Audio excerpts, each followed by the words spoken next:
So, keeping in with the whole repair thing, I've got another video for you today.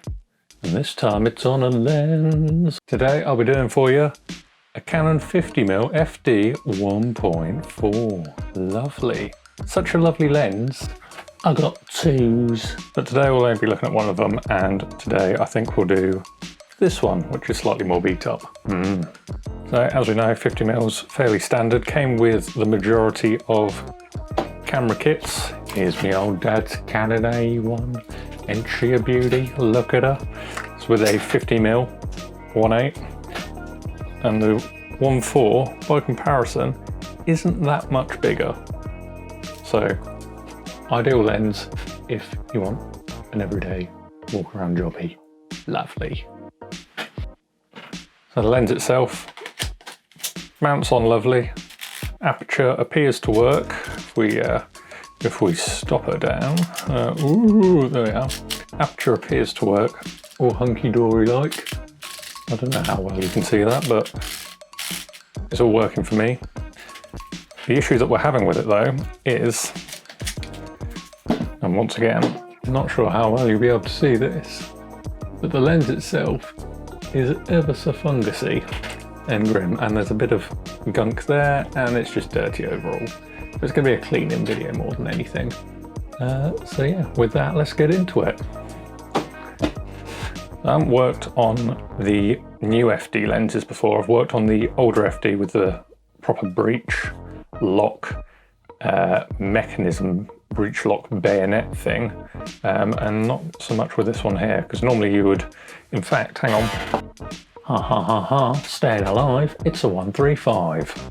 So on these lenses here, the older ones with the proper breech, you would, if I grab a guitar pick and place it into here, you can see that it is all spring-loaded and the middle moves like that. And normally you want to line up the screws, which are probably not very well to see, but they are here, here, and here. You unscrew them and the whole back comes off, and you can get to the glass easier.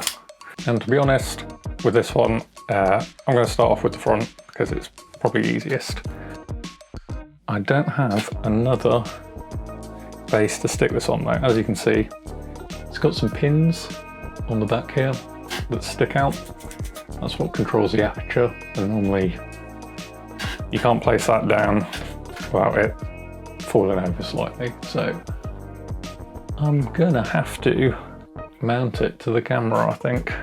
Either that or I'll be needing you. So now we are. Nice level surface to use. So in the last video, when I struggled to open up the Canon 28, I was having issues with the retaining ring around the shutter button, but don't worry, now I've got the suck. There we are. Japan hobby tool, really great things. A bit expensive, had to wait for it to come from Japan. I'm surprised that there isn't anything like this over here already, sort of thing. But yeah, really great things. All they are is essentially little plastic or rubberized coons. That's it really. And you see they're all, you get a number of them. Very nice, dinky little things. Now these are designed for opening up lenses and other cylindrical things, because all you have to do is place them like so, doobie-doo, and then twist and rotate. And this one's a bit stuck, this one is. Oh dearie me. Let's try a slightly better fit. Ooh, this one's a bit harder than I thought it would be. Come on. We're going to need you at some point. I'm just going to run that around the edge and hope that it breaks down any sort of glue or gunk or whatever's horrible in there. Basically this lens isn't the worst for the fungus, it's the other lens that I've got. This is worse cosmetically than it is Okay, nice. There is a little bit in the back. And the aperture blades are a little bit dirty, but hey ho, that's not too bad. So while we're waiting on this to hopefully release some glue or something, I'm just going to tidy up the rest of the lens. So enjoy this little time lapse, I guess.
Here's the other one. Yeah, the problem with these front bits are they're made out of plastic and there's no keys like you have on this Hasselblad. I don't know how well you'll be able to see, but down here there's a little, just beneath the bayonet, there's a little divot where you can put in what is known as a lens wrench or a spanning wrench. And with that, you match up the distance and then you can rotate it and take the lens to bits that way. With these lenses though, you don't have that, so you can't get in with a spanning wrench, which is why these are made, sort of thing. And now we're back to the original one that I started on. Right, so as you can see from the time lapse, I tried the old test again, but on these lenses, that's not how these work. These are actually clipped in. So I'm going to use this guitar pick to try and get in underneath. In fact, no, I'm going to do better. I'll fix it. There we go. We got it, everybody, we got it. There we are. So there we are. It's just a snapping ring thing, as you can see. Clicks in. These may look like Phillips head, but no, these are JSI. Very similar. I don't know how well you can see once again. Very, very similar, just a bit better made, sort of thing. The best way of describing it is that they're more square than a Phillips head is. All the same length. There we are. Have you, please? Thank you. There we are. And let's come out as, whoa, I don't know about you, but I'm feeling F22. There we are. You can now manipulate this little arm on the back here and then clean the aperture blades. There's a tiny little spot of smudge there on the aperture blade itself.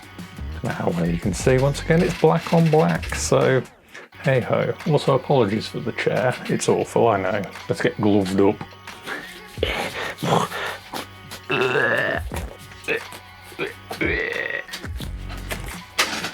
Lovely. Let's do the inside of the lens first and the dirty aperture blades. I want to grab your cotton swab. I've got me 99.9% isopropyl just here. And what I'm going to do is, with my finger on the back, close the aperture down and just gently, little brush, little clean, much like this, and just work it a little bit.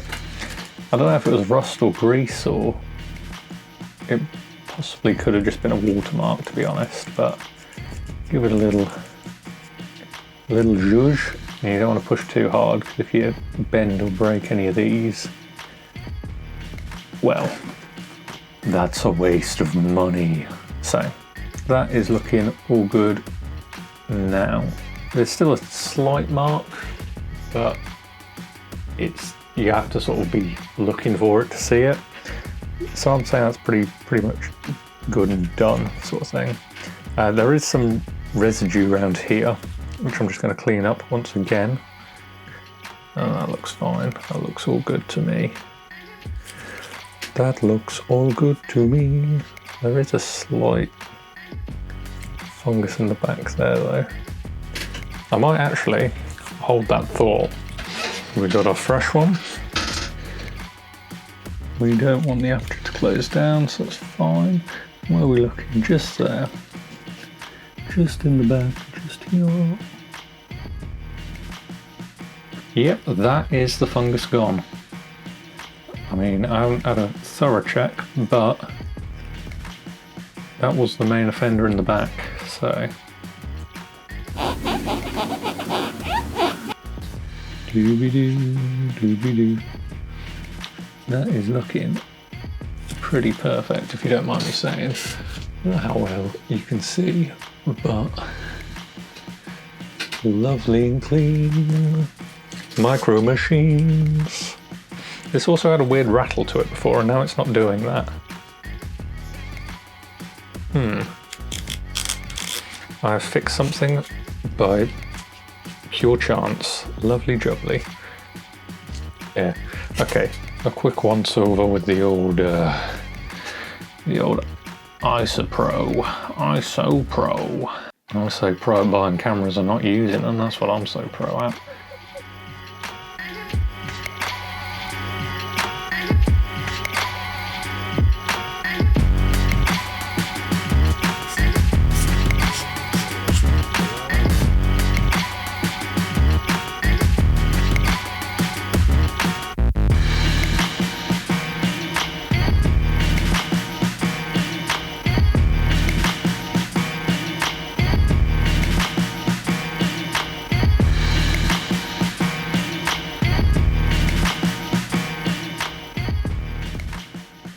Like that, push her in, push her in, push her in, push her in, push her in, push her in, push her in. Oh, yeah.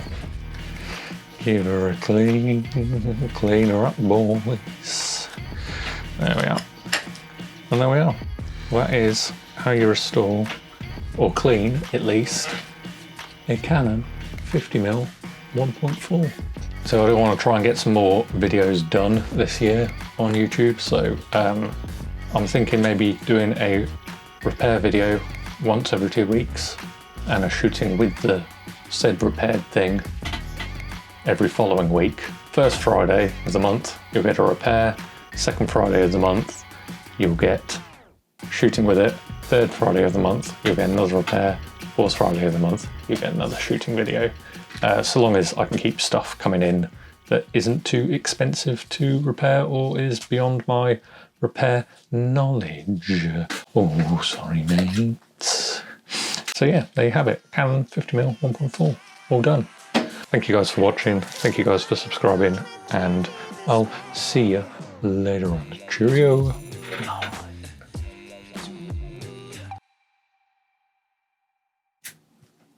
This is, as we say, problematic.